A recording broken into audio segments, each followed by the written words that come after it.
गंगा नदी के किनारे एक साधु रहते थे। वे न केवल विद्वान थे बल्कि उनके पास जादुई शक्तियाँ भी थीं। एक दिन वह ध्यान में मग्न थे, तभी एक चील अपनी चोंच में एक चूहिया दबा के लेके जा रही थी, जो उसके से छूट गई और महात्मा के हाथ में आकर गिरी। उस छोटी सी पूँछ और काली चमकीली आँखें थीं। उन्होंने यह बहुत अच्छी लगी, पर वह उस चूहिया का क्या करें। उस चूहिया को किनारे रख कर अपने ध्यान में लग गए। जब उन परमात्मा की तपस्या पूरी हुई और वह अपनी आँख खोले जो वह देखे उसको देखकर दंग रह गए। उन्होंने देखा कि वही चूहिया वहाँ पर इतने दिन से बैठी है। वह पूछे कि तुम गई नहीं, इतने दिन से यहाँ पर बैठी हो, तुम क्या चाहती हो। तब वह चूहिया बोली कि बाबा, मैं कहाँ जाऊँ, हम आपके साथ आपके घर जाना चाहते हैं, हमको अपने घर ले चलिए। तब साधु बाबा ने सोचा कि घर ले जाने से पहले क्यों ना इस चूहिया को एक लड़की बना दिया जाए।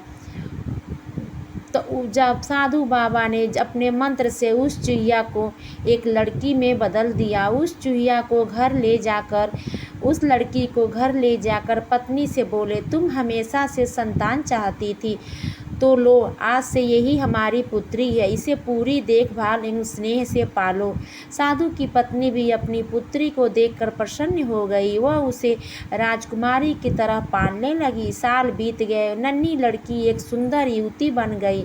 जब वह 18 वर्ष की हुई तो साधु व उसकी पत्नी उसके लिए वर तलाशने लगे।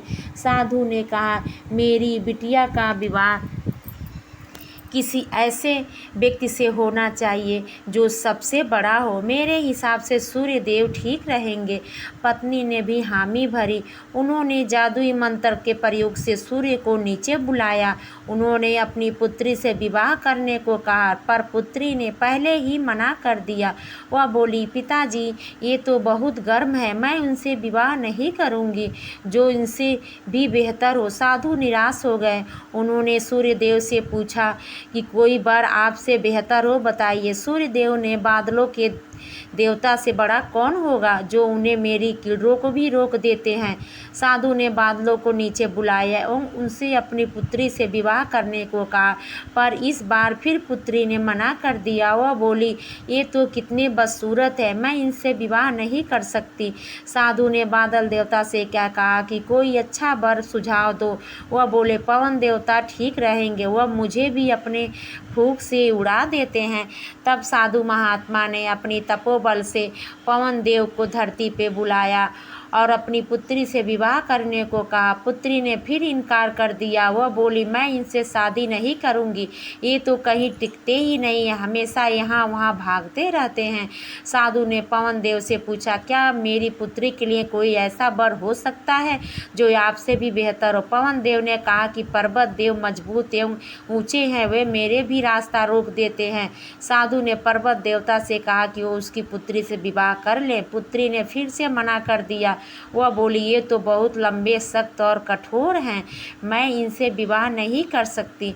तब साधु महात्मा निराश होकर पर्वत देवता से बोले कि हे पर्वत देवता, अब आप ही कोई वर के बारे में बताइए। तब पर्वत देवता ने चूहे का नाम बताया। बोला कि हमसे भी शक्तिशाली ये चूहा है, मैं इतना सख्त, कठोर और हूँ, लेकिन ये हमसे ये मुझ में भी बिल बना देता है। साधु ने चूहा को बुलाया। उसे देखते ही उसकी पुत्री खुशी से उलझ पड़ी। हाँ पिताजी, यही तो है जिससे मैं शादी करना चाहती थी। साधु ने सोचा, इसे ही किस्मत कहते हैं। यह एक चूहिया थी और एक चूहे से विवाह करना इसके भाग्य में लिखा था।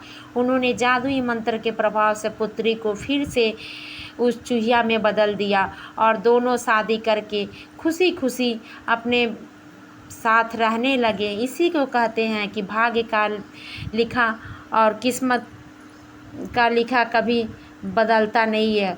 वह भाग्य में होगा भाग के आएगा और नहीं होगा तो आके भाग जाएगा। ये बिल्कुल सही बात है। अगर ये कहानी अच्छी लगे चैनल को लाइक शेयर सब्सक्राइब ज़रूर कीजिएगा। धन्यवाद।